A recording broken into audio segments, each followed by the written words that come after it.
बिस्मिल्लाहिर्रहमानिर्रहीम। आज हम डिस्कस करेंगे two main branches of linguistics. अगर आपने मेरा लिंग्विस्टिक्स पे लेक्चर नहीं देखा हुआ तो प्लीज उसको देखें, आपके बहुत सारे कॉन्सेप्ट्स क्लियर होंगे। ओके और आज मैंने यहाँ पे दो इम्पॉर्टेंट लिंग्विस्टिक्स की ब्रांचेस लिखी हैं, जिनमें से सिर्फ मैं आज अप्लाइड लिंग्विस्टिक्स को डिस्कस करूंगी। नेक्स्ट वीडियो में इंशाल्लाह मैंने इनके डिफरेंसेस करने हैं, लेकिन आज मैं सिर्फ अप्लाइड लिंग्विस्टिक्स को डिस्कस करूंगी बिकॉज हम एज ए कोर्स इसको बहुत सारी यूनिवर्सिटीज में पढ़ाया जाता है। ओके अप्लाइड लिंग्विस्टिक्स होता क्या है? अप्लाइड लिंग्विस्टिक्स अप्लाई वर्ड से निकला है, जब लिंग्विस्टिक्स यानी लैंग्वेज के नॉलेज को अप्लाई किया जाता है। क्लियर? क्या होगा? L is using. अब इसकी डेफिनेशन पे आने से पहले मैं आपको बता दूं कि जो भी अगर हमारी अपनी मदर टंग है उसके बारे में हमें जितना भी नॉलेज है ना उस लैंग्वेज के बारे में, जब हम उसको अप्लाई करते हैं रियल वर्ल्ड यानी जो हमारी प्रैक्टिकल हम अपनी लाइफ के अंदर उसको यूटिलाइज करते हैं, ज़रा हम कम्युनिकेट करते हैं ना और किसी प्रॉब्लम को सॉल्व करते हैं, वो अप्लाई लिंग्विस्टिक्स होती है। कोई भी मदर टंग हो या फिर आप नेटिव टंग, अगर आप सेकेंड लैंग्वेज सीख रहे हैं, फॉर एग्जाम्पल इंग्लिश सीख रहे हैं, तो कोई भी लैंग्वेज हो सकती है, उसका नॉलेज जब आप अप्लाई करते हो वर्ल्ड के अंदर उसको कहते हैं अप्लाइड लिंग्विस्टिक्स। क्लियर? अब कैसे क्या होता है, मैंने आपको एग्जांपल्स के जरिए सारी चीजें बतानी है। ठीक है, सबसे पहले क्या होगा, एल अप्लाइड लिंग्विस्टिक्स को शॉर्ट करके लिखते हैं। ठीक है, इज यूजिंग वर्ड बहुत इंपॉर्टेंट है क्योंकि यहाँ पर हम लैंग्वेज के नॉलेज को यूज करते हैं। ठीक है, L is using what we know about language. What we know about language तो नॉलेज ही होता है ना, कब कि उसको यूज करना किस में आता है? अप्लाइड लिंग्विस्टिक्स में आता है। हाउ इट इज लर्न, सिर्फ यूज करना ही नहीं आता बल्कि हम उस लैंग्वेज को कैसे सीखते हैं ये भी अप्लाइड लिंग्विस्टिक्स में आता है। फॉर एग्जाम्पल हम इंग्लिश लैंग्वेज सीखते हैं ना, सेकेंड लैंग्वेज सीखते हैं।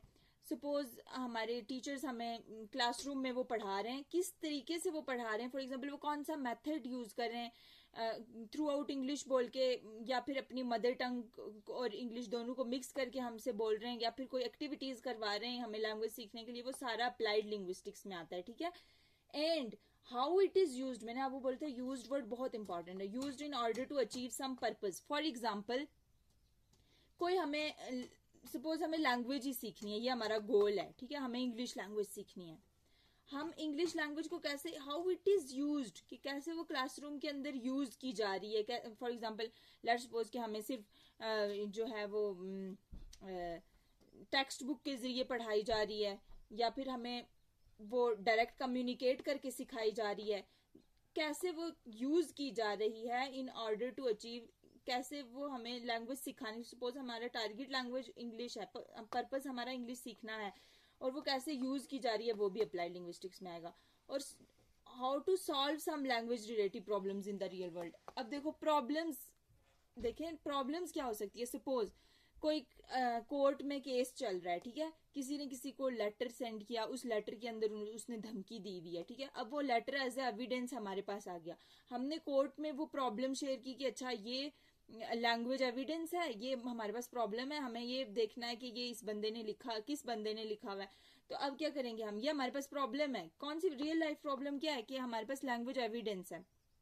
अब इसका सोल्यूशन क्या होगा कि वहां पर लिंग्विस्ट बैठा होगा, वो उसको एनालाइज करेगा, उसकी लैंग्वेज को कि किसने लिखा हुआ है, आथर का पता चलाएगा, उसके बाद कि इसके अंदर कोई प्लेजरिज्म तो नहीं है कि कुछ खुद से किसी ने एडिशन तो नहीं की हुई, ये सारी चीजें देखेगा और फाइनली वो डिसीजन लेगा और वो सारे जो लॉ इन्फोर्समेंट जो भी उधर अथॉरिटीज बैठी हुई हैं उनको बताएगा और वो फिर क्या करेगा कि उस क्राइम जो क्रिमिनल एक्ट हुआ हुआ है उसको सोल्यूशन बताएगा। तो ये क्या हो रहा है, सॉल्व किया ना किसने, अप्लाइड लिंग्विस्टिक यानी लैंग्वेज के नॉलेज से ही हमने सॉल्व किया प्रॉब्लम्स को, किसको रिलेट, जो वर्ल्ड के अंदर रियल प्रॉब्लम चल रही थी।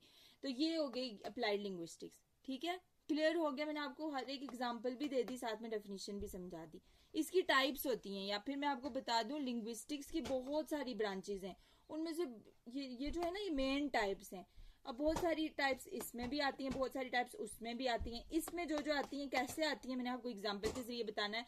For example language teaching and learning जो मेन ब्रांच है ये अप्लाइड लिंग्विस्टिक्स के अंदर आती है। कैसे, देखिए यहाँ पर प्रॉब्लम क्या हमारे पास कि स्टूडेंट ने एक न्यू लैंग्वेज सीखनी है। ठीक है, तो सोल्यूशन क्या होगा इसका?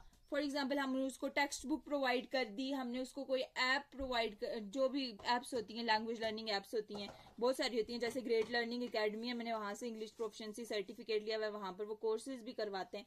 तो इस तरह से एप्स, टेक्स्ट बुक, कौन सा आप मेथड यूज कर रहे हो उनको सिखाने के लिए। प्रॉब्लम क्या थी कि उसको इंग्लिश नहीं आती सपोज, तो सोल्यूशन क्या हो गया कि हमने एप्स भी बता दी, टेक्स्ट बुक भी बता दी, मेथड भी यूज कर रहे हैं, तो ये सोल्यूशन हो गया ना। तो प्रैक्टिकल यूज क्या कि हम क्या कर रहे हैं कि प्रैक्टिकल यूज क्या होगा कि टीचर्स उस मेथड को यूज करें, टीचर उस टेक्स्ट बुक से पढ़ा रहे हैं, एप्स वो यूज की जा रही हैं लैंग्वेज लर्निंग के लिए।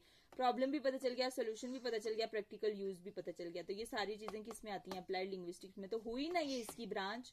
क्लियर?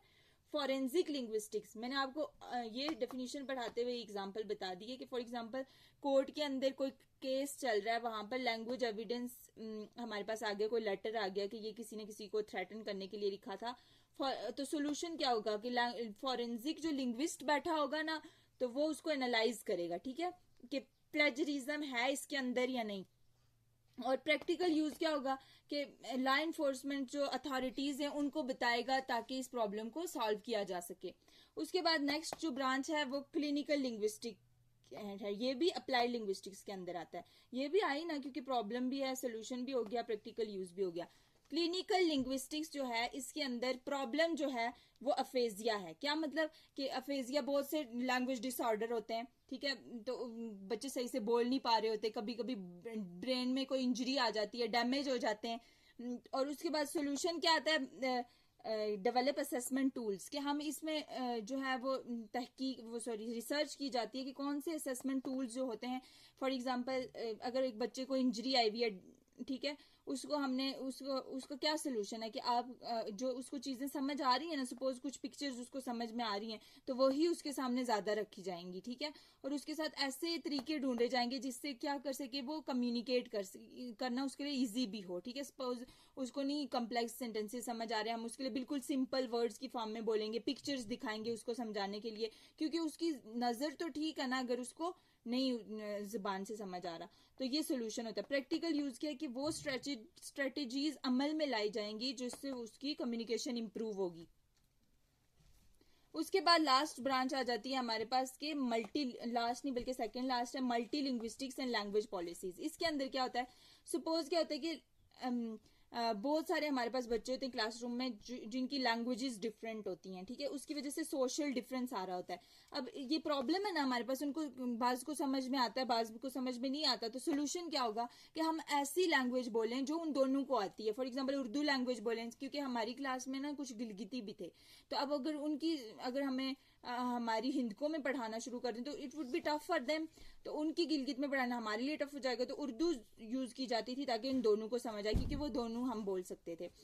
तो इस तरह से प्रैक्टिकल यूज यानी इस चीज को जो है गवर्नमेंट तक पहुंचाना और लैंग्वेज पॉलिसी बनाना कि आप उर्दू में जो है एजुकेशन दी जाए, तो ये पॉलिसीज प्रैक्टिस में लाना, ये क्या हो गई? ये इसका सोल्यूशन हो गया और प्रैक्टिकल यूज भी हो गया। डिस्कोर्स एनालिसिस क्या होता है कि देखिए कुछ वर्ड्स होते हैं, ठीक है, जिनका मतलब सपोज हमारे जो टीचर्स होते हैं वो बाजुकात अगर हमें कुछ समझ में नहीं आ रहा होता तो हमारी जो मदर टंग होती है हिंद को या फिर पहाड़ी, तो वो उसमें कुछ वर्ड्स बोलते हैं ताकि हमें मीनिंग अच्छे से समझ में आ जाए। अब जो सपोज गिलगिती हैं उनको तो समझ नहीं ना आएगी क्योंकि उनको तो हमारी हिंद को नहीं आती। तो जब हमारी हिंद को में एग्जाम्पल देके टीचर समझाएगा तो वो एक्सक्लूड कर देगा ना कुछ ग्रुप्स को, तो ये प्रॉब्लम है ना। तो इसका सोल्यूशन क्या होगा कि ऐसे वर्ड्स यूज ही ना करें जो उनको समझ ना आए, या फिर अगर ऐसा करना ही है तो उनकी भी लैंग्वेज में एग्जांपल दी जाए जो कि टफ है, इसलिए आप उर्दू में ही दें।